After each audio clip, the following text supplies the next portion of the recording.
So many times you think of these tight ends catching the ball in the end zone, but today's tight end, they can run after the catch, too, to score. They are big, strong, extremely athletic, and they can surprise the heck out of you when they get the ball in their hands and they're running away from the defense.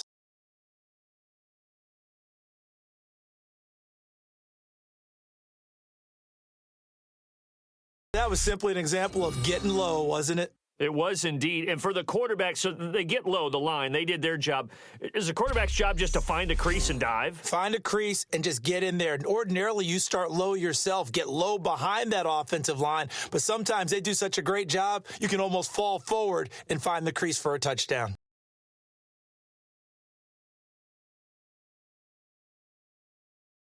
Another fun play to watch there on the deep pass. This game has the Turkey Bowl, a Thanksgiving Day. You know, when we get together this year, when the Davises and the Gaudens get together, that's what our playbook's going to look like they're drawing them up in the dirt, and so far it's working for both of them. We just threw an interception last drive, nearly another pick. And things aren't very even right now, are they? It's a little bit sloppy out there, isn't it? It's kind of the difference between driving on those paved roads and those country roads that have those potholes in them, isn't it? Because that's the way this game's going right now. A lot of bouncy bounce to it. You spent some time on some Tennessee country roads. I certainly have. Plenty of family back there. God love them.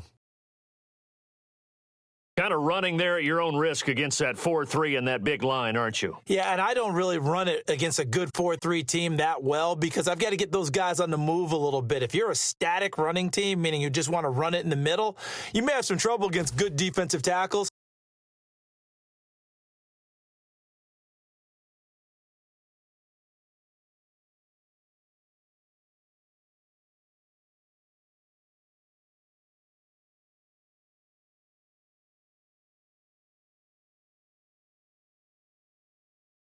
And he shows some mobility there, getting outside of the tackles, moving to the right, making a nice play. Yeah, he had the whole field in front of him and was able to actually throw it about where he was looking, right? He said he moved to the right, had his vision there, and put a nice pass into the end zone for a touchdown. There is no doubt that Geno Atkins is really strong and stout at the point of attack.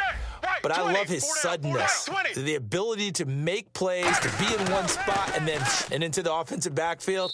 He's a heck of a player. And there, a big TFL, tackle for loss. Hard to believe that his father, Gene Atkins, was an NFL defensive back. He's bred this big defensive tackle. I think the training and practice broke down on that play because he simply didn't run the route deep enough to get to the first down marker, despite what was a really nice catch and toe tap on the sideline. Yeah, that's 3rd down 101. You got to go to the marker, know where it is. This winds up an empty possession. Everything looked okay. He just never got the ball on target. And knowing him, he'll be disappointed with that effort.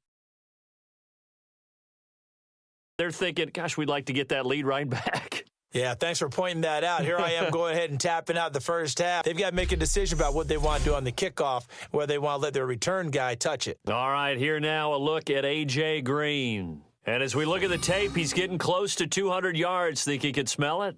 He can not only smell it, he can probably count it. And he's looking to get there and beyond it. But right now, what we're seeing, a lot of junk defenses like in basketball when you're trying to stop a leading scorer and they just have no answers for him right now. Whatever they're throwing out there, he's going right through it. And that's how you throw for all of yards in a game. You get efforts like that from your receivers. How about him laying out for that catch? Yeah, excellent. Makes the quarterback look a whole lot better. I do have to admit, I like it when it all comes together. When the top part, catching the football, right, whether you're catching it with your hands or cradling it, comes together with the legs, in this case the feet, doing a little toe tap to stay in bounds and complete the catch. And a great job by our crew on the camera shot. Love when you see the grass or on the field turf, those rubber pellets flying up. Great catch. And that is the definition of yards after catch. They go short on the pass, and the receiver does the rest. To throw it underneath, short pass like that, but boy, it gets dangerous in the hands of the right receiver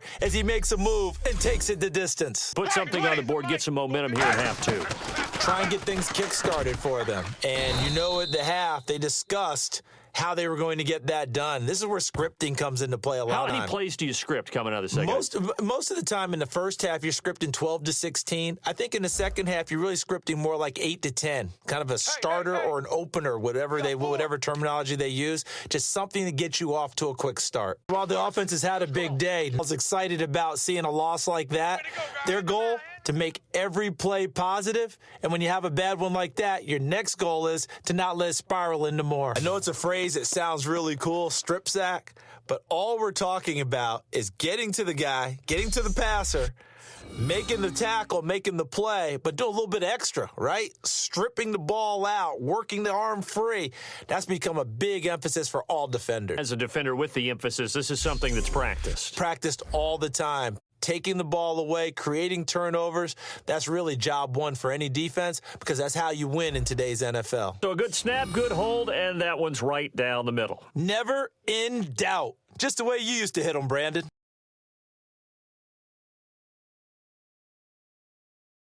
So the folks on hand here growing a little restless with their kicking game. That's now 2 misses so far. And in a tight game, fourth quarter, the fans aren't the only ones getting restless, Brandon. There were a few looks of disbelief on that sideline as well.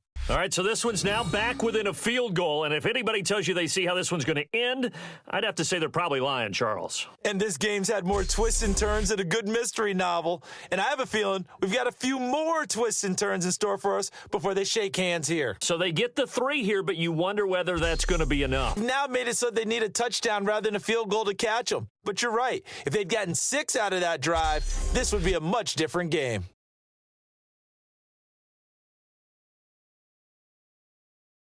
And at this stage, down in the second half, looks like they just wanted to find a way to get it in the hands of their playmaker, and they did. I think you're exactly right. I don't think the coordinator's looking at his play sheet and trying to figure out which play will work well. He's trying to figure out how to get the ball to the playmaker that you just described.